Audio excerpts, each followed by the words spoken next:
What's it like being a 20-something in New York? Well, millennial, you know.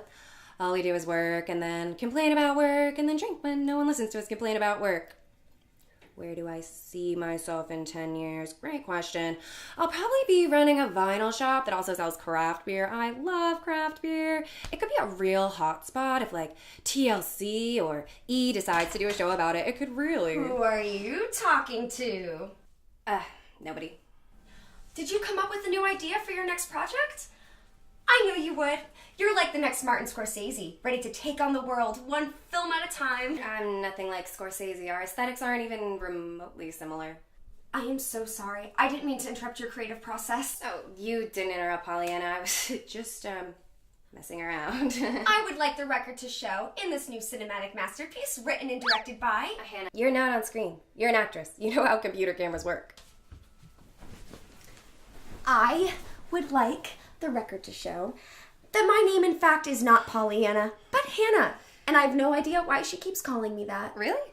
Your mom never made you read the book, Pollyanna? It's a pretty popular movie, too. Actually, it's about this little girl who's happy all the time, and all she ever does is try to make everyone around her happy. Aww. That actually sounds like a really wonderful piece of literature. Yeah, when she finally gets the entire town to like her, she falls out of a tree and gets paralyzed from the waist down. Oh. She stayed really happy, though. I just made some tea. Do you want some? No, I'll pass. But I could go for something to eat, actually. I'll be out in a minute.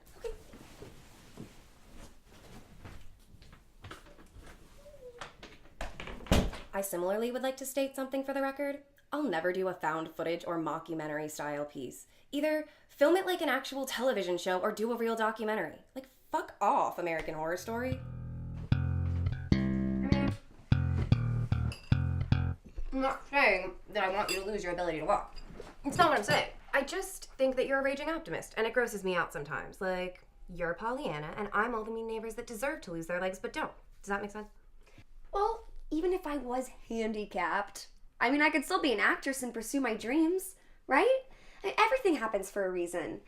I could be a pioneer in the representation of handicapped performers in film and television. I mean, I could make a real difference. How do your organs fit inside your teeny tiny body with all that sunshine and cotton candy in there? Well, there's always room for happiness. And size just doesn't matter. I will tell you from personal experience that size does matter, especially when it comes to happiness and satisfaction. Ugh, get off the table, Jane. If you want food, you have to get a job. Hanah, can you please get a moment? Oh, silly Jane Austen. Cereal's not for kiddies. No, it's not. And you know, you've been in your room for a few hours, so I'm sure you came up with at least something. Well, I was thinking that Wait a minute. How many times have I told you not to wear that in the apartment? Come on, B. I mean, Brady and I have been engaged for months now. You said size doesn't matter? Holy shit, Hanah. Well, you know, I thought maybe you'd be warming up to the idea by now. And I was also thinking maybe you'd like to meet him. Never. No men are allowed to enter the inner sanctum of our creative lair.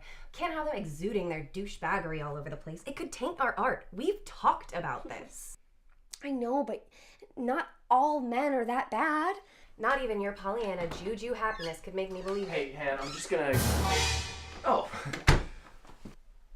What's going on here? Hi, I'm Brady. You must be Beatrice. Hanah said you'd be pretty tough to win over, but I think that we're I have never, nor will I ever be something that you can win. Also, with a name like Brady, you're not exactly off to the strongest of starts. You're a real traitor, Han. Hiding him out here like he's Anne Frank or something.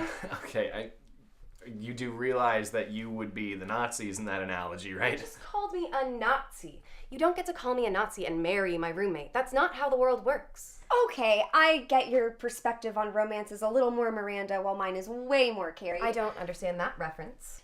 Maybe if you just have a conversation with him, you could surprise yourself. Yeah, you know what? I'll start.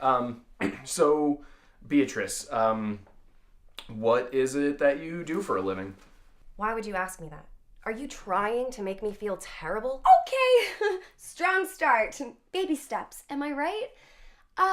Brady, why don't you just go downstairs and get us a cab, and I'll meet you in a minute. Yeah, absolutely. Well, it was nice meeting you, Beatrice. As soon as you walk out that door, I'm going to do my very best to forget what you look like, so the next time I see you, you're going to have to awkwardly reintroduce yourself again. Fantastic. Something to look forward to.